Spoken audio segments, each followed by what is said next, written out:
My story begins 22 years ago in the heartland, in Minneapolis, with my wife, Sharon, when we packed up everything we owned back there, put it in a rented truck like this, took our little 2-year-old Emma, strapped her in the car seat, and headed for California.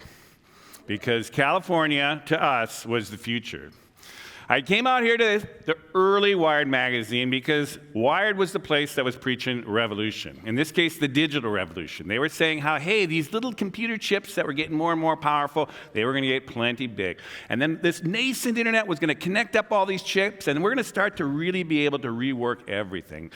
Industries, economies, everything was going to change. And it's funny now, 20 years later, we watch this story play out.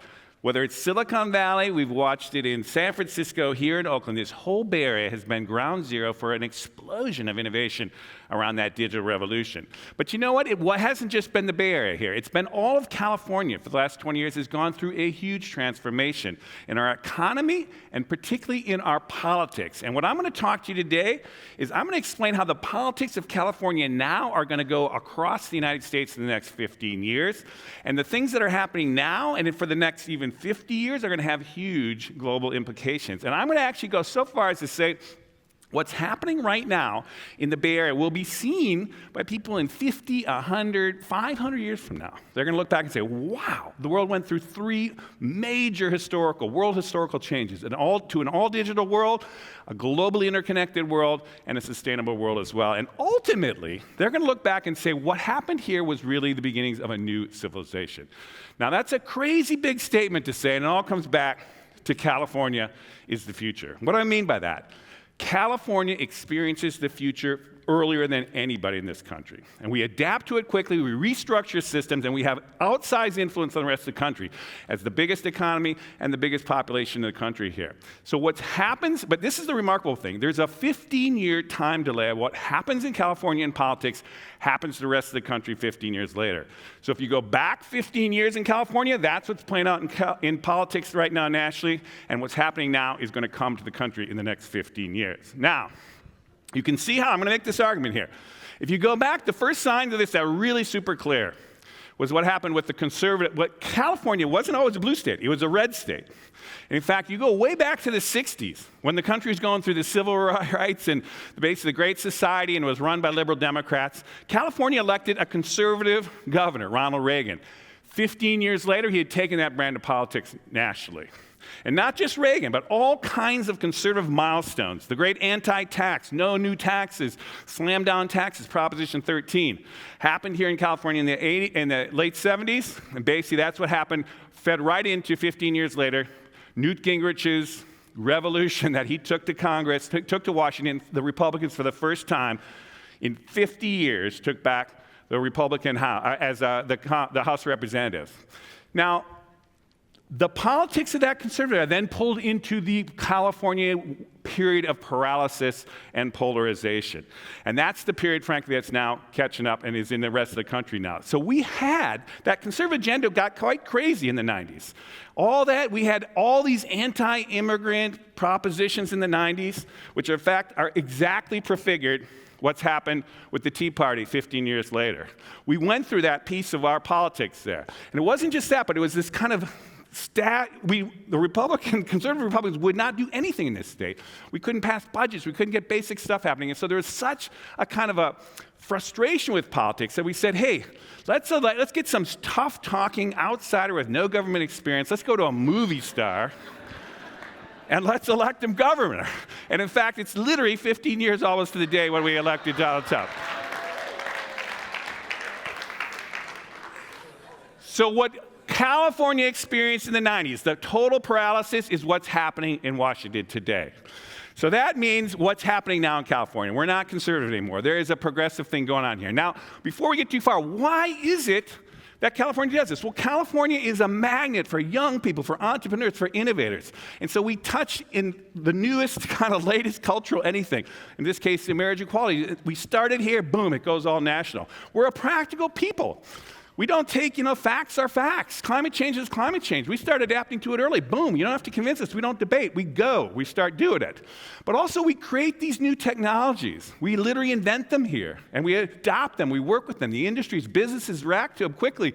The whole society starts to react to them, and our whole economy kind of shifts. So if you go back to the turn of the century, the century just back here, 2000, this was the most valuable companies in the United States and in the world were essentially the 20th century snapshot of the economy. A kind of manufacturing giant, oil company, financial services, retail, and one tech company. But California was innovative. California was going forward.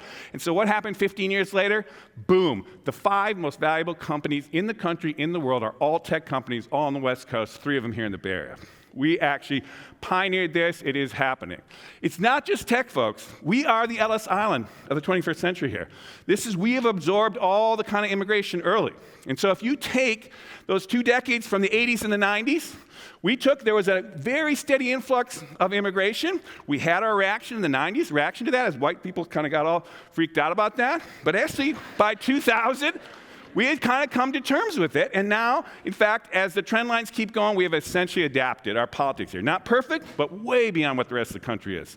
So right now, one party, the Republicans, kept kind of anti-immigrant kind of backlash.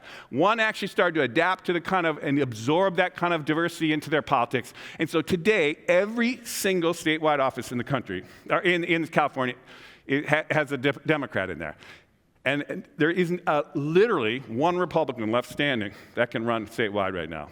And look at the diversity there. These are the people of the state, the top of the state. We've got 2 Latinos, we've got 2 Asians, we've got 2 women there. Kamala here, basically from Oakland, African American, basically just 3 white guys. But anyhow, this ain't a red state. This is actually a state that's adapted to diversity, folks. The other thing is, our politics is just kind of pushed off that crazy Republican thing. So now we have supermajorities in the Senate, led by the way, the head of the Senate is another Latino. We've got supermajorities in the House of Representatives, again, led by another Latino. And we actually have a very different politics here. And so what I'm saying is the supermajorities we're watching right now in this is actually going to come to the rest of the country soon. That seems crazy, the way the national politics is now, but just watch. This is going to be happening. Now, how is that progressive thing working out here? It's working amazingly well. The economy's booming right now. By all metrics, just take one, GDP. That red line is the national growth rate. That green line is California's growth rate. That blue line is the Bay Area's growth rate. Things are working economically well. Now, on the other hand, we have big challenges, to be sure. In fact, in that truck with me coming out here 22 years ago was my wife, Sharon. Sharon's a social worker. We came here, we moved to Berkeley. The first thing she saw were all these street kids on the street. She's a social entrepreneur. She said, no, this ain't going to happen. She basically founded a thing for homeless youth, and she, to this day, is actually working with homeless folks here because it's a huge problem, and we have big challenges. But honestly, folks, things are starting to shift. Just last month, the legislature of California passed 15 bills on affordable housing. They're channeling billions of dollars into solving this thing. It's not enough yet, but it's starting to happen. And it's not just have to do with affordable housing. That same electorate that back in the day said no new taxes, never taxes, no, no, is now actually voting through the referendums, basically our initiatives, to actually start taxing us, to get progressive taxes, tax the wealthier, channel that money back into society. This has been happening all here. That progressive, and that's coming to the United States soon. We actually watch it here, the legislature. They're going on climate change. They're going on the minimum wage. They're going on to investment into our infrastructure. Very progressive politics that's going to go national soon. Now, what do Californians think about that legislature?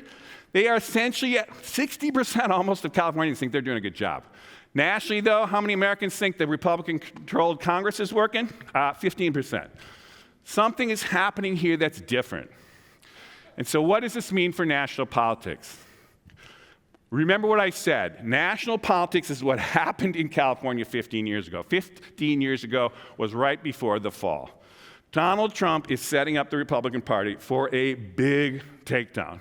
He is taking that conservative, rigid, orthodox, conservative kind of thing that's kind of hasn't evolved for 30-some years, and he's bringing it to its head. And characterized as ruled by billionaires. Well, he's a billionaire. He's got everybody in his cabinet there. That's all the millionaires or billionaires in his cabinet. And they're right now trying to get a tax cut for billionaires. What do you think? They're not looking out. And so what you've got, though, is it's not just Trump and the crazy folks like this. They've got the whole Republican brand now is wrapped up with Trump. And this is coming at the same time when California and the country has moved on. Because the third person in that third person in my truck coming out from Minneapolis 22 years ago was my daughter Emma, a millennial, 2 years old at the time. She comes to Berkeley, she becomes a Berkeley kid. She's been to Burning Man twice before she's 10, right? She goes to basic. She went to high school here in Oakland. She's still living in Oakland here with her boyfriend. But it's not just Emma. It's like we have now, the millennial generation is the biggest generation in American history, folks. It's bigger than the baby boomers. They're all voting age. They're all in the workforce. All of them are starting to kind of come online right now in a way at the same time that the boomers are sliding off the edge there, folks. All those angry white boomer folks that vote for Trump, they're going off the edge there very soon. But it gets even more crazy. All this talk about the wall is going to go down with anyone of Hispanic origin or any kind of Latino. It's going to be the thing that they're going to tell their grandkids for generations. This was the party that was like building the wall. And this is just crazy politics because, in fact, by 2050, a full 30% of all Americans are going to be of Hispanic descent. This isn't illegal immigration. This is actually regular immigration. And in fact, all this talk of this white supremacy stuff, it's not just Hispanics in this country. We, in fact, just like California, the whole country is getting more and more minorities, and the whites are coming down as a percentage, and ultimately, very soon, whites will be a minority in the country at large. Now, all this talk about climate denial, anybody smart knows there's climate going on. If you're denying climate change, what the heck is with that? I mean, anybody thinking it through. But then look at actually what's happening in this country. Already, over a third of our people actually have college educations. 60% of all Americans have some college. People with brains are actually, there's a lot more people thinking this through, and they're actually on the ascendance. So what's happening right now is Trump is making conservative Republican politics toxic to all the growing constituencies of the 21st century. This is much closer to what happened to the Republican brand in the 30s, when Hubert Hoover, coming off the Great Depression, so bungled it up, so screwed it up, so sided with the wealthy over the regular people, that it took literally 50 years till Reagan could get anything, bring the Republicans and the conservatives out of the wilderness after 50 years. I'm actually saying, as hard as this is to think, we're watching essentially a similar opening here. We're going to open up an era here of a much more progressive era that is just on the brink of starting, led by California. Now, we're going to need that 50 years, folks, because as I said at the beginning, we are going through what is going to be seen as three world historical shifts. We are essentially taking the digital revolution to every corner of the planet. Everything's going digital, everything's getting wired up. That is a world historical moment. We are essentially organizing the planet on a global scale, a planetary scale that is unprecedented, never happened before. We're actually about a third of the way through with it right now.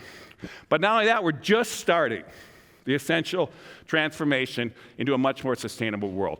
All three of these are necessary. All three of these are huge tasks. That kind of system change is more like civilizational change. It's closer to what happened in the Enlightenment. The Enlightenment was back in the Founding Fathers' days, when they just started to think, hey, how are we going to do representative democracy? Let's just start from scratch. That's the kind of place we're in now. Back then, the place to be was London. London essentially invented financial capitalism, invented representative democracy, invented carbon energies. We hadn't had that before, and invented the Industrial Revolution. There were other places, but that was ground zero. I'm saying now, ground zero is the Bay Area for this century's rework. We're going to have to do some kind of new sustainable capitalism, some kind of new digital democracy, all the new renewable energies, and ultimately all kinds of other challenges like biotech.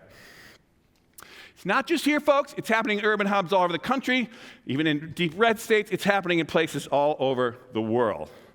But I'm telling you, people in 50, 100, 500 years from now, they're going to look back in the early part of the 21st century and they're going to say, wow, that's when the world went digital. That's when the world went global. That's when the world went sustainable. And damn, wouldn't that have been something to be in California at that time? And even so, how amazing would it have been to have been in the San Francisco Bay Area back in that time? And so what I will say to all of you here is keep that frame on what's going on here. Think about your life, your talents, your skills, your resources. What can you do right now at this incredible moment in history to help make this country, transform America, and make the better world? And with that, I'm going to say thank you very much.